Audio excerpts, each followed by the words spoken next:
like digital art for a number of reasons. Number one, it's clean. Digital art just needs my computer and my tablet, or even just my iPad. I can pop them open, draw to my heart's content, and when I'm done, I just turn off the devices and walk away without any mess to clean up. I also like that when I erase something in digital art, it goes away completely, instead of leaving little phantoms of my mistakes on the canvas. On top of that, digital art is very non-destructive. If I don't like the way a piece is turning out, I can fiddle with it until I get it just right without having to start completely over. It's also a lot easier to experiment with things like different color palettes, poses, and trying things I might be too scared to otherwise. Does that mean digital art is easy? No, I wouldn't say so. You still have to have the artistic knowledge to actually make the pieces you want to make, as well as the program knowledge to actually use the tools effectively. A tool is only as good as the hand that's holding it, right?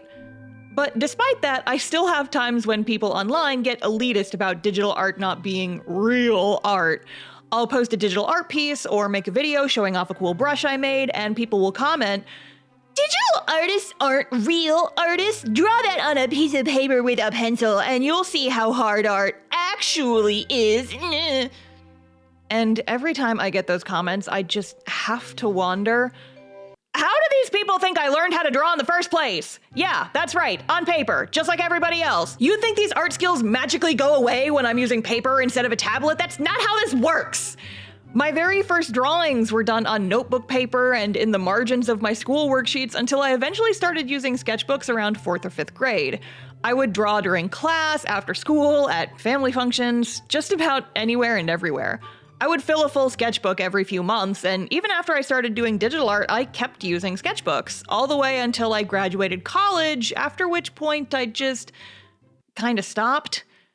After college was finished and I was no longer chained to a desk for hours and hours at a time listening to lectures, I sort of lost my drive to keep a sketchbook. If I was home and wanted to draw, I could just hop over to my computer and draw there. And over time, I started focusing more and more on my digital art until eventually I stopped drawing traditionally entirely. And at the time of recording this video, it's been over 10 years since I seriously used a sketchbook. I've spent those 10 years trying to ease myself back into sketchbooking. I'd occasionally be at an art supply store and see a pretty sketchbook or a cool new art pen, and I'd buy them thinking, this is it. This is gonna be the thing that gets me back into doing traditional art. And then I maybe draw 2 or 3 things with those new materials before abandoning them entirely. The sketchbooks sit mostly empty on my shelves, and the art supplies end up in a drawer somewhere while I crawl back to my computer and tablet instead. And while I'd recently been feeling the itch to try again, I had resigned myself to focusing entirely on my digital work. But then one day, I got an email. It was from an art company called Ohuhu offering to send me some art supplies in exchange for featuring them in a video, primarily a big set of their alcohol markers. And I'm gonna be honest, gang, I originally ignored this email. I've ignored free product offers in the past just because it always felt cheap. Like, what, you think you can buy access to my platform just by giving me free stuff? You think I'm that easy to win over? Get out of here! So that had been my stance for a while, but after having that email sitting in my inbox for a few weeks, turns out I am easy to win over, because I really wanted those markers. But here's the fun part, gang. In their email, Ohuhu phrased it like a challenge. "We see that you like digital art, but we want to see what you can do with traditional art. Have you ever tried using markers?" And they fell directly into my trap, because the truth is, I have used alcohol markers before. In fact, I was pretty into using Copic markers back in high school. I was given a set of Copics for Christmas one year and used them all the time for several years until they gradually started dying and I couldn't afford ink refills for them. While it's been 10-ish years since I did any serious traditional art, it's been nearly 15 since I used markers for anything more than simple convention commissions. So let's look at what Ohuhu sent me, shall we? And full disclosure, they didn't pay me to say any of this, so this is all an honest review of my actual thoughts. First up, the sketchbook. It's got thick, smooth paper designed specifically for markers. I adore this paper so much. Drawing on it feels like a dream, honestly.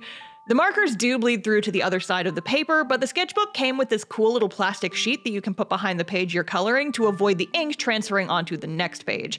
I had almost no ink transfer in the first place since the paper's so thick, but I appreciated it nonetheless. I've also heard they have a new type of sketchbook that's completely bleed-proof, like the ink doesn't even bleed through to the other side of the paper, so I Kind of want to try that at some point in the future. Next up are the fine liners. I'm not a huge fan of fine liners in general because I do like to use a lot of line variation in my art, and that kind of thing is better done with something like a fountain pen from what I understand. There is a brush pen included in this set, but I mostly used it to fill in large areas of black because my hands were a bit too shaky to use it effectively. Despite that though, these fine liners do have the advantage of drying extremely quickly and being completely waterproof, which I definitely appreciated. I only ever accidentally smudged the lines once in all the times I used these, and it was after using the thickest pen and trying to erase over it really quickly. But most of them dry in just a few seconds, which is very nice for my impatient self. And of course, most importantly, let's talk about the markers. The set Ohuhu sent me is one of their largest, with 216 markers included. They also came in this travel case, which is really handy for keeping them all together, and I even ended up using some of the extra space around the edges for other art supplies I use a lot. Each marker has both a chisel tip, ideal for coloring large areas, and a brush tip, which is what I use most of the time. The brush tip on these is fairly firm, as opposed to Copic brush tips, which are a bit softer, and I actually ended up liking these better because I can be a bit heavy-handed when drawing, and the stiffer brush tips are easier to control. I feel like I color outside the lines a lot less with these. In terms of usage, they do work really well. Some lighter colors tend to need 2 coats to go down without streaking, but the markers do have really good ink flow overall, and they glide really nicely on the paper. Also, one of the trademarks of alcohol markers is the ability to blend them, and these do blend really nicely. It takes some doing sometimes, but I've been able to get really nice blended gradients in my pieces with them. Side note, but I've seen some art YouTubers call the level of ink flow as markers being juicy, and nope, don't like that. Not gonna call it that. You can't make me. I refuse. Now, I do really enjoy using these markers, but my biggest issue is that the colors on the cap don't tend to match the ink color very well in some cases, mostly for darker colors from what I've seen. For example, here's the cap color for their color Mahogany, and here's what it looks like on paper. Oh, that's very different. To mitigate this, they do send these little swatch cards with each of their marker sets, which is super helpful, but I wish it were easier to just pick markers based more on the color cap instead of looking at the swatch card, picking a color, and then digging through the entire marker set trying to find that specific color.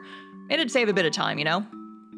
Aside from that, I have really enjoyed using these materials. Since I knew I was going to be making a video about these markers, I tried my best to draw with them as much as I could before recording this video.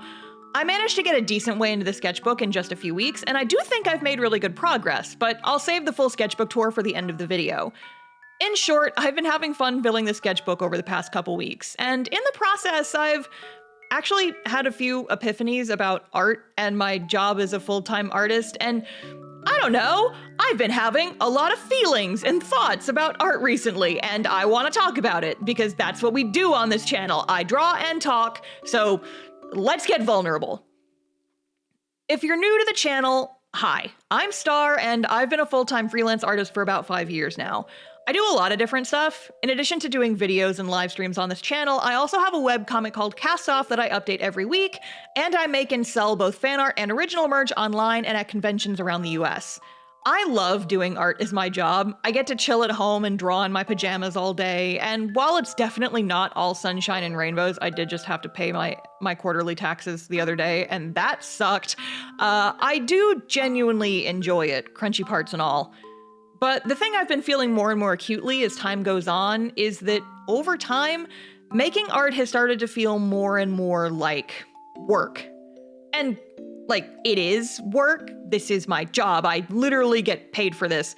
But a few years ago, I drew cute little pictures because it brought me joy. Now I have to draw cute little pictures because my livelihood depends on it. And like, I understand that this may sound whiny or stupid. Doing art for a living is a dream job. It's my dream job. That's the whole reason I went to art school. I am literally living the dream here, so why am I complaining, right? Well, you know how you can enjoy reading a lot, but as soon as a book is required reading for a class, you don't really want to do it? It's a bit like that. We can enjoy our hobbies plenty, but as soon as a hobby becomes an obligation, your perception of it starts changing. I still love art. I do. I really, genuinely do. And being able to make my webcomic and draw merch for a living has been amazing. But the thing is, after doing this for so long, I've kind of worked myself into the mindset of, if I'm at my computer drawing, it needs to be for work. I almost never draw for fun anymore. I'll have ideas of things I want to draw, and I'll spin them around in my head, thinking about how fun it would be to actually draw those things. But then I never do, because the instant I sit down on my tablet to draw them, I start feeling guilty. Do I really have time to doodle right now? I should be working. I should ink that comic page, or do the thumbnail for my next video, or work on next month's mail club art. And then that fun idea languishes on the back burner of my mind until it fades away entirely. A few times I've tried forcing myself to draw for fun, which is a wild thing to say. I'll block off a day to just doodle and have fun with zero expectations. Just sit down at my tablet and draw. But the handful of times I've done that, I don't feel like I'm actually having fun.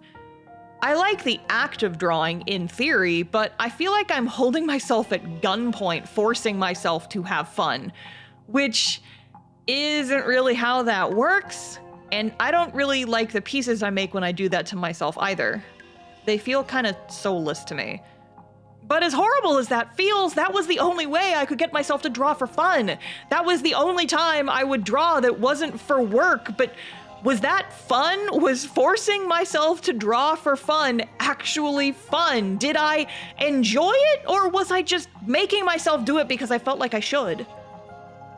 Over time, art just became less enjoyable, because art is work. I make drawings, I earn money, and I continue surviving. And random doodles don't make money. Random drawings don't contribute to my financial survival. Therefore, I should prioritize the things that do. I prioritize my artwork, and I go back to my tablet and I draw. This has been my attitude towards my art for a while, at least a year, maybe longer. It was a mental pattern I settled into after making freelance art my career, and it's been a pattern I've really struggled to break. I don't hate drawing. I don't hate making my webcomic. Quite the opposite, in fact. I love making Cast Off, and it's been so much fun finally getting to scenes I've had sitting in my mind for years. But sometimes I think back to when I was younger and high school me was filling a sketchbook every 3 months and having the time of her life. Was I happier then, or was my focus just different? I'm still drawing plenty, but where's that fire that I used to have? Where'd the excitement go? And is it ever gonna come back? Like I said earlier, I've been trying to get back into sketchbooking for a bit. I missed being able to just doodle randomly without the expectation of posting finished pieces online, and to have a place away from my tablet that I could just explore in. But just like before, it always felt too much like I was forcing myself. Like I was blackmailing myself into drawing by thinking, I have spent money on these art supplies, therefore I need to actually use them, only for new sketchbooks to languish away on my coffee table unused and new art supplies to end up piled in a corner. So when I got the email offering to send me art supplies, I brushed it off at first. I figured that I hadn't drawn traditionally in years, and I didn't want to stoop to accepting free product for a sponsorship. But after thinking about it for a little while, I had an epiphany. The company would be expecting a video in exchange for sending me the markers. That meant that, in this instance, drawing in a sketchbook and having fun with some new art supplies was work. I hadn't been able to convince myself to draw for fun, but to draw for fun for work? That I could do. While I hadn't been able to get myself to use a sketchbook for fun in ages, perhaps this was exactly the thing my workaholic brain needed to ease myself back into keeping a sketchbook. Perhaps drawing for fun, for work, could help shake me out of this pattern. So I shot them an email accepting the offer, and a few days later a big old box of markers showed up on my doorstep. And then I started working on my next video, i.e. doodling in my new sketchbook and coloring with my new markers. While at first I was just going through the motions and testing the materials out, over time something in my mind started shifting. It was like gears that had been rusted together finally broke loose and started spinning again. It was slow and awkward at first, but the more they spun, the more the rust sloughed off and the smoother the gears turned. And so I drew. A lot, in fact. I've drawn more in the past few weeks than I have in the last several years. I found myself spending entire evenings, sometimes even entire days, just sitting and drawing in my new sketchbook because I wanted to, filling the pages with drawings of my D&D characters, my comic characters, and a bit of fan art when the mood struck me just right. I went digging through my closet and found my old set of colored pencils that I hadn't used since college just because I wanted to experiment with some mixed media pieces. I ended up going out and buying more art supplies, not to bribe myself into drawing, but because I wanted to use them and see how I could incorporate them into my marker pieces. And I was spending hours upon hours curled up on my living room chair, drawing for fun. Drawing without forcing myself to do so, drawing for the joy of it. That hadn't happened in years. That would have been unheard of up until a couple weeks ago. And as I drew, I started feeling that little flame picking back up. The fire of doing art for the love of it. The art of enjoying art. Now, am I trying to say that buying Ohuhu markers will fix your relationship with your art? No, absolutely not. That would be a wild thing to suggest, and also false advertising. But for me, a person in a pretty weird mental state in regards to my art and the works that I make, the exact circumstances under which I received them proved to be a pretty powerful catalyst to shake me out of a years-long workaholic art funk. It's maybe a little depressing that this is what it took to get me there, but it's better than that never happening at all, right? Just call me TheStarfishface, recovering workaholic, rediscovering the joy of what brought her to this career path in the first place. Yeehaw. And on top of everything, getting back into traditional art has made me think about my art differently. It rewired my brain a little bit, if I'm being honest. Firstly, all the art done for my webcomic and my merch is done digitally. I like a nice, clean style for my professional work, and traditional art can't really replicate the perfectly smooth work I go for in a satisfying way. So, by that conclusion, the art I do in my sketchbook will never be used for my comic or made explicitly for merch.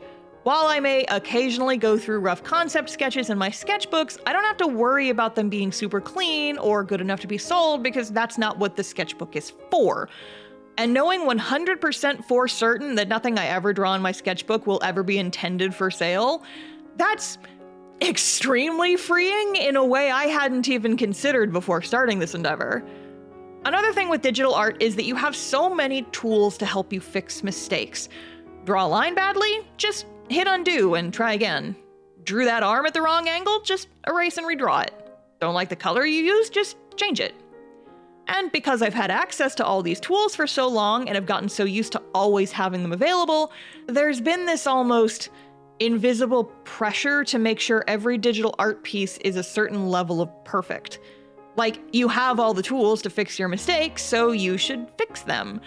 And I never realized it, but that expectation had been stressing me out a lot. I had learned to work with it over time, but it was still there, pressing down on me every time I drew. Traditional art, meanwhile, is a lot less forgiving, more permanent, especially with marker pieces. You mess up while inking, you go outside the lines a bit while you're coloring, too bad, that's there forever unless you cover it with something else. You colored something too dark? Well, you can't really lighten markers, so you'd better decide if that's really the color you want to be using. You realize after inking that the anatomy is a bit wrong? Well, the only way to fix it now is to completely start over. Too bad, deal with it or start again. Yet, despite that, I almost started to feel like mistakes are expected when using traditional mediums. And the imperfection even adds a certain charm to the drawings I found. It reminds me of when I went to the Cardcaptor Sakura Museum back when I still lived in Japan, and seeing the original comic pages with little stray pencil marks and whiteout to cover inking mistakes made me so emotional I cried. Like, I don't even have a huge emotional attachment to that series, but something about seeing these little imperfections that get cleaned up before printing managed to move me to tears. While there's an invisible pressure for perfection in my digital pieces, being forced to accept my mistakes in traditional art made it feel like a weight was lifted off my chest. yeah, I screwed up that line a little bit, but who cares? Even pro artists make mistakes. It's fine. In addition, the act of practicing with my markers has forced me to change the way I think about my art in general. Drawing with traditional mediums means you have to pick colors confidently and accept when they don't work. While in digital art, I could F around and find out with little consequence to the final product, with traditional art, I had to start being more thoughtful with my color choices. I'd spend several minutes searching for the perfect shade and making sure it blended well with the other colors I had already laid down. I even started keeping scrap sheets of Bristol in my art bag so I could test my colors before putting them down for real. I mucked up my drawings occasionally, but whenever I did, I honestly found it a bit freeing. Like, it's just one marker drawing, it's fine. We take this, we learn from it, and we do better next time. Anyway, all this is to say is that tricking my brain into keeping a sketchbook by framing it as work is a bit pathetic, but it worked and I'm having a lot of fun. This has been the most I've drawn in years and also arguably the most experimental I've been in a long time. The gears are really turning now, and even now that I'm making this video and I've done enough art to satisfy what I needed for this project, I don't think I'll stop anytime soon. An object in motion stays in motion and all that. I want to fill this sketchbook all the way with fun drawings that I have no expectation of turning into products. And after that, I want to make a sketchbook tour video so I can show you guys all the stuff I drew and talk about it. And then I want to fill another. While this video was in production, I did my first traditional art live stream, and it was a massive hit. I want to record more time lapses of my traditional work and maybe even use them for future art and storytime videos or make mini time-lapse shorts with them. I want to come up with new characters with interesting color palettes so I can use colors I haven't gotten to use much yet. I want to start making sketchbook spreads for each D&D session we play so I can document the best moments. I want to draw. I'm so excited about drawing. After years and years of grinding myself to dust against the mindset of drawing to survive, I'm finally feeling like I can enjoy the thing I've spent my entire life doing again. With any luck, it'll stay that way. All right, I think I've kept you all waiting long enough. Let's wrap up the video with a little mini sketchbook tour. So, first page, these were largely just experiments. I was kind of testing out the markers. I tried sketching with the markers and then drawing on top. These are swatches for some other materials that I've gotten. I love this Verity. She's very cute. This is my D&D character Verity. She's a little purple tiefling and I love her. And then these are some sketches for the eventual Kickstarter acrylic standee that I finished later. This is a sketch page for my Friday D&D game. This is my character Emery. This is some stuff that happened in our most recent session. It's a good time. We're all being so normal right now. Normal things are happening. And then this page, I doodled some more Verity. She's just really fun to draw, and I love her. And I wanted to try drawing a scene and working with some of the green markers, and I forgot to draw Rodin's eye patch again. This happens every time I draw this freaking guy, and I just... These are some naked people. I was just doing some figure drawing studies because I was feeling really rusty. I tried shading them, sketching with the markers, shading them a little bit, and then also using the fine liner brush pen for the outlines, but it still bled through the paper pretty bad, so I didn't want to do that anymore. These are some drawings of my kids because it had been several pages and I hadn't drawn my webcomic characters yet, and then I also drew Shinri because I'm so normal about his new outfit. This is another one of my D&D characters. This is Lapis. She's baby. I actually drew this whole spread while at MomoCon, but I couldn't color it until I got back, so I was just like sitting on my hands and waiting to be like, I'm so excited to color this, and it turned out so good. I love my baby. She's very cute. These are some just little auto-bio doodles I did after MomoCon. I was so sleepy. That con destroyed me physically. Physically, mentally, emotional. It was rough, but we got through it, gang. 4 days, I think, is just maybe too much con. And then I also drew this stupid cowboy. I hate him. Don't even play this game. It was made for me. I hate him. After that is some expression practice with Verity. I just wanted to try drawing some big expressions, and I really like the blue shading I did on these, but the purple I picked for the background doesn't really match the blue. That's like the one thing I don't like about this page. I wish I had picked a more green blue for these little background shapes. After that, it's just kind of smattering of whatever the hell. I've got 2 drawings of my boy Zephyr, who I love very dearly. I have a lapis up here. I actually bought some artist trading cards, which are just like business card size pieces of Bristol paper. And so I just kind of been doodling them and just slapping them into the book where I have space, and I don't like drawing like right on the edges of the sketchbook, so I've been putting these like in the corners occasionally. And then this is an emery that I drew. I bought myself some Poscas, which is what this blue is. I was trying to experiment with doing some underlighting like I usually do in my digital art. I think these markers are too bright, so I'm gonna try something different, but I think the overall effect is pretty neat and I want to experiment with it more. This page is called They Can't All Be Masterpieces. This page was just everything I tried turned out bad, and so I just decided not to commit to anything. I drew some little Verities, and then these are my 3 main D&D characters I have right now. I have Verity from our Thursday game, Emery from our Friday game, and Lapis for my Sunday game. These are my baby girls, and then I also drew some of my kids with more of the Posca underlighting stuff, but it didn't turn out as opaque in these for some reason. I don't know why. This whole page is a nightmare. And then this is another D&D spread. My girly has firmly entered her horse girl arc. This is just a little comic about something that happened during the session, and this was me experimenting because I finally dug out my colored pencils from my old box of art supplies I haven't touched since college. I love how this turned out. I've been drawing Verity a lot because I like drawing the shiny armor, and I've been experimenting with how to do the colors for her horns that are like crystally, and this is probably my favorite thing I've drawn in this sketchbook so far. I love how this turned out. And then I just wanted to draw some more material tests and try drawing shiny stuff in different ways. So I drew some pipes. This one was done just in the markers. This was the markers and also the Poscas. And then this was marker, but also colored pencil. And so I was just kind of experimenting with how to draw really shiny stuff because I like shiny things. And then I drew a Felix, and I used gold Posca for all of her jewelry, and I think it looks really cool, and now I just want to get more acrylic markers and metallic ones specifically and just make all the pages in my sketchbook shiny. This page is a disaster, but it's a fun disaster. So at first I started drawing these Pikmins because I was like, what if Pikmin but also autism creature? And so I drew Pikmin with the biggest, wettest eyes imaginable, and I lose my mind every time I look at this image. Just look at them. Look at them. And then I drew a Vector on a piece of art card. He is covering up a worse drawing of Vector that I didn't want to finish because it was bad. And then I also drew a Carefree, but I kind of messed up his face, and so I think this is pretty, but I also don't like it.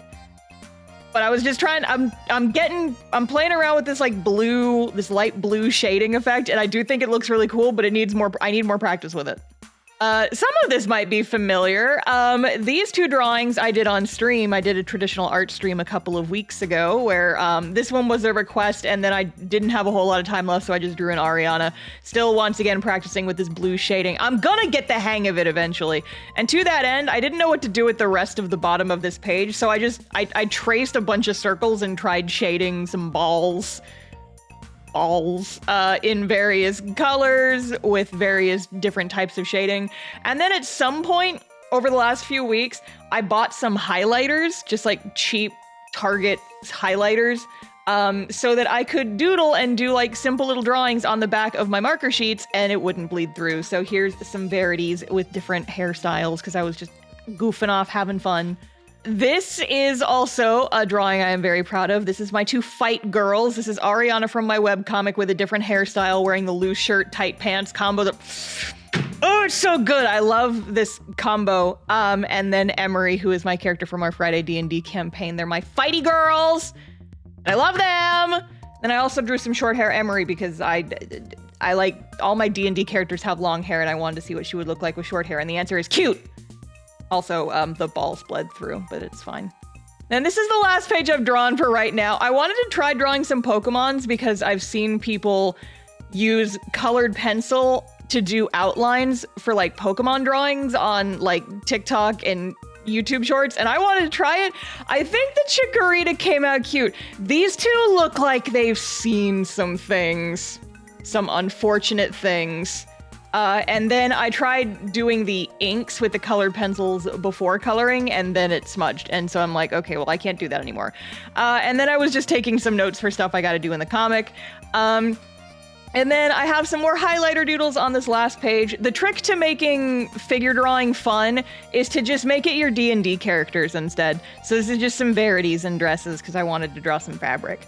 And then this is our little plastic sheet, and that is about all I've done in this sketchbook so far. I've still got quite a ways to go. This is about how far I am through it. But yeah, when I'm finished, I'll have to make like a full sketchbook tour video, and I will post that on this channel, so subscribe. All right, that's about it for the sketchbook tour. But before we wrap up the video, it's time for a new little segment that I like to call Star's Webcomic Corner, where I recommend webcomics I enjoy, boost some of my fellow creators, and hopefully give you guys something new and fun to read. So, without further ado,